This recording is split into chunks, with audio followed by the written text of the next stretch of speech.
नांदेड़ में समाजवादी पार्टी का पहला जलसा मुनक्किद हुआ। लाखों लोगों के जलसे में पार्टी कायदीन ने कांग्रेस और बीजेपी का खुलकर पोस्टमार्टम किया। समाजवादी पार्टी के जलसे को अबू आसिम आजमी और सैयद मोइन ने मेहमान खुसूसी की हैसियत से खिताब किया। समाजवादी पार्टी के दफ्तर के सामने इस तरह सरों का समंदर देखकर सियासी मुबस्सिरीन पार्टी की ताकत का अंदाजा लगा रहे हैं। बीएसपी इत्तेहाद के साथ समाजवादी पार्टी ने नांदेड़ से अब्दुल समद सेठ को अपना उम्मीदवार बनाया है। इंतखाबात के दौरान पार्टी के पहले जलसे से इन्होंने खिताब किया।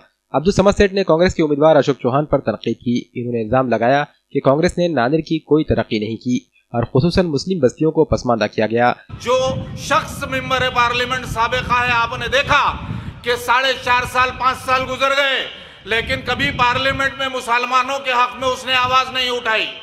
कभी ना 3 तलाक के मसले पे बहस की, ना हुजूमी तशद्दुद में मुसलमानों और दलितों का खून बहा, कभी उसके बारे में उन्होंने 2 लफ्ज नहीं कहा। यहां तक के नांदेड़ शहर में कभी एक स्टेज मॉब लिंचिंग का कांग्रेस की तरफ से नहीं हुआ कि ये नहीं होनी चाहिए। वो डरते हैं, वो मुसलमानों के नाम लेने से डरते हैं कि कहीं उनके हिंदू वोट न चले जाएं। मेरे भाई, जब तुमको डर है इतना, तो हम मुसलमान भी वोट तुमको नहीं देने वाले। हमारे वोट हम लेंगे और हमारे उम्मीदवार हर जगह से बहुजन समाज के और समाजवादी पार्टी के हम यहां से रवाना करेंगे। जलसे के दौरान समाजवादी पार्टी के रियासती कारगुजार सदर सैयद मोइन ने कांग्रेस और बीजेपी की पॉलिसियों को सख्त तनकीद का निशाना बनाया। इन्होंने मोदी हुकूमत की मुस्लिम और दलित मुखालिफ पॉलिसी को मुल्क के लिए खतरनाक करार दिया। इन्होंने कहा कि कांग्रेस ने भी मुसलमानों को न सिर्फ माशी तौर पर बल्कि सियासी तौर पर भी महरूम करने की पॉलिसी अपना ली है। इन्होंने अशोक चौहान की तरफ इशारा करते हुए कांग्रेस की नर्म हिंदुत्व पॉलिसी को वाज़ेह करने की कोशिश की। एक तरफ चिकलीकर है जो भारतीय जनता पार्टी का नुमाइंदा है, तो दूसरी तरफ कांग्रेस है, और कांग्रेस वो कांग्रेस है जो मुसलमानों का नाम तक मैनिफेस्टो में लेना गवारा नहीं करती। वो कैंडिडेट है जिसने फिरका परस्त सुदर्शन चैनल को शंकर राव सभागृह के अंदर मुसलमानों के खिलाफ में बयान करने के लिए वहां पर जगह दी।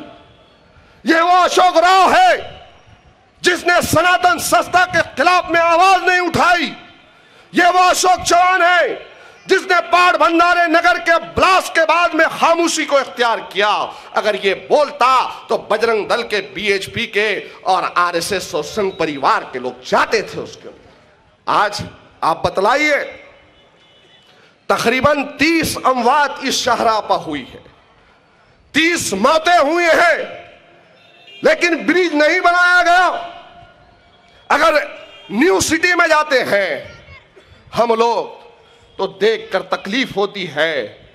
वहां पर रोड भी है, नाली भी है, वहां पर लाइट भी है, अच्छी सड़कें भी है, पानी का इंतजाम भी है, मैदान भी है, ग्राउंड भी है, बच्चों को पढ़ने के लिए, तालीम के लिए इंतजामात है, स्कूल है, लाइब्रेरी है, अच्छे दवाखाने हैं। श्याम नगर का दवाखाना और हैदराबाद का दवाखाना एक ही वक्त में शुरू किया गया था। वहां पर स्टाफ मिलता है और यहां तक अभी तक स्टाफ नहीं मिलता।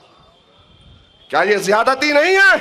अरे आज भी जो लोग कह रहे हैं डेवलपमेंट का काम किया, तो आओ मेरे साथ में इस्लामपुरा, मिल्लत नगर, खुदबई नगर, इन तमाम इलाकों को घुमाकर बताऊंगा कि कैसा इलाका है, क्या डेवलपमेंट किया। पार्टी के रियासती सदर अबू आसिम आजमी ने जज्बाती अंदाज में कांग्रेस की धोखेबाजी को उजागर किया। मैं पूछता हूं, मैं कुछ नहीं मांग रहा हूं, मैं दमन फैला के वोट मांगूंगा। मैं बीजेपी को नेस्त और नाबूद करने के लिए अपनी बदन के हिस्से को तोड़ डालूंगा, इतनी मेहनत करूंगा। एक बार वादा कर दो कि अब बेकसूर मुसलमानों को जेल की सलाखों के पीछे नहीं डालोगे। कोई जवाब नहीं। मैंने कहा 1 सीट पे अलायंस कर लो, तैयार नहीं। तैयार नहीं करने के लिए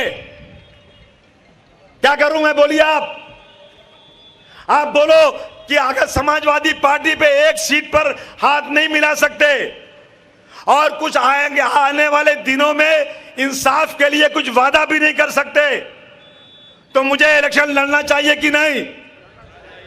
हाथ उठाकर बोलो मुझे।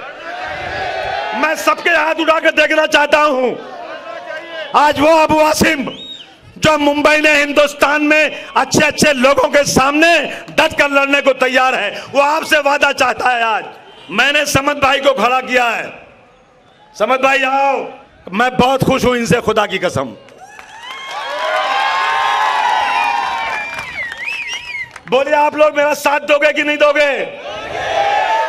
आप हाथ उठा के मुझे वादा करो। नहीं, वो लोग भी वादा करना चाहिए मुझे। वादा करो। देखो, जीत और हार अल्लाह के हाथ में होती है। मत जोड़ो कौन जीतेगा कौन हारेगा। तुमने अगर पार्लियामेंट के इलेक्शन में मेरा साथ दे दिया ना, असेंबली में कोई माई का लाल बिना मेरे सरकार नहीं बना सकता।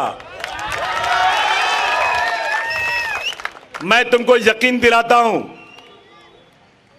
कि मैं इस महाराष्ट्र में तुम्हारी इतनी हैसियत बना दूंगा कि वो कोई माई का लाल तुम्हारी तरफ आंख उठाकर देखने ना पाए।